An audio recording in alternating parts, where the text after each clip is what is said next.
Hi everyone, welcome to channel Ruang Iptek. Kembali bersama saya Guru Z. Kita sama-sama akan mereview pelajaran-pelajaran SD, SMP, SMA, dan perguruan tinggi.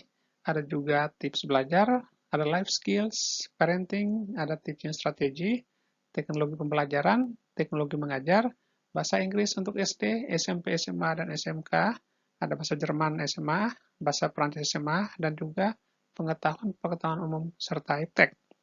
Berhubung channel ini sangat lengkap, maka diharapkan agar kalian subscribe channel ini, karena pasti kalian tidak rugi.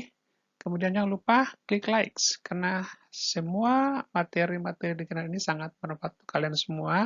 Dan jangan lupa klik tombol lonceng supaya kalian dapat notifikasi kalau video-video terbaru saya sudah bisa dinikmati di channel YouTube. Baik, materi kita kali ini kita masih membahas bab 3 IPS kelas 7, yaitu hari ini kita mereview tentang alat pemenuhan kebutuhan menurut tujuan penggunaannya. Baik, yang pertama adalah barang produksi atau barang modal, dan yang kedua adalah barang konsumsi. Kita akan melihat satu persatu, yaitu yang pertama adalah barang produksi atau barang modal.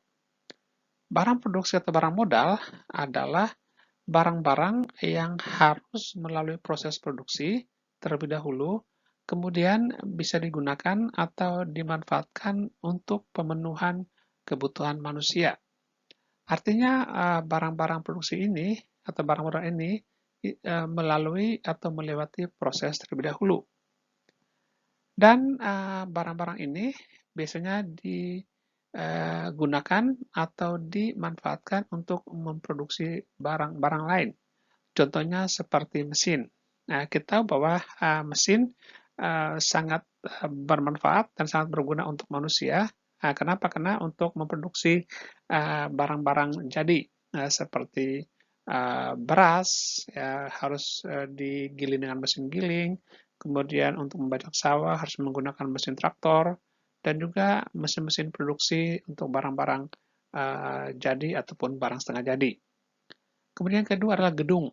Nah, kita tahu bahwa gedung itu sangat bermanfaat untuk manusia dalam bekerja atau melakukan aktivitas seperti di perkantoran atau juga sebagai tempat untuk memproduksi barang-barang ataupun jasa.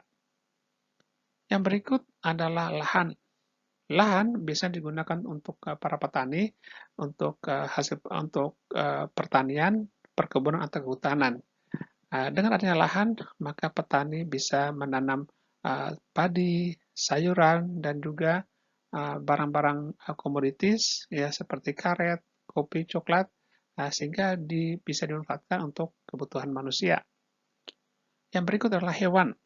Nah, hewan bukan hanya sebagai sumber protein untuk manusia, tapi juga hewan sebagai suatu sarana untuk memproduksi barang-barang lain, seperti kerbau di desa-desa digunakan untuk membajak sawah, ataupun misalnya di tempat lain, misalnya kuda atau keledai digunakan untuk mengangkut penumpang atau mengangkut logistik.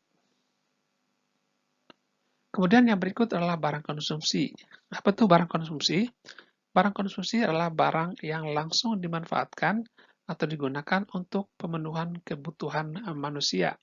Di mana di sini bahwa kebutuhan konsumsi akan barang-barang konsumsi itu sangat beraneka ragam, tergantung kepada individu atau pribadi yang menghendaki atau kebutuhan setiap hari. Barang-barang konsumsi biasanya barang jadi atau barang siap pakai yang langsung dimanfaatkan untuk pemenuhan kebutuhan manusia. Contoh seperti beras. Beras ini adalah barang jadi. Kenapa? Karena sudah diproduksi dengan menggunakan mesin.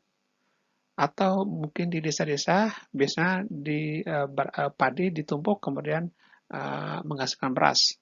Yang berikut gadget. Gadget itu sudah diproduksi kemudian sekarang kita bisa tahu bahwa perkembangan teknologi semakin canggih, dan pada dewasa ini ada beraneka ragam, ada bermacam-macam model gadget yang bisa digunakan untuk membantu manusia dalam melakukan aktivitas setiap hari. Contoh lain misalnya alat tulis kantor seperti buku tulis, kemudian kertas, kemudian pen, ataupun juga komputer. Itu semua adalah barang-barang yang siap dipakai oleh masyarakat atau manusia. Kemudian yang berikut adalah barang elektronik.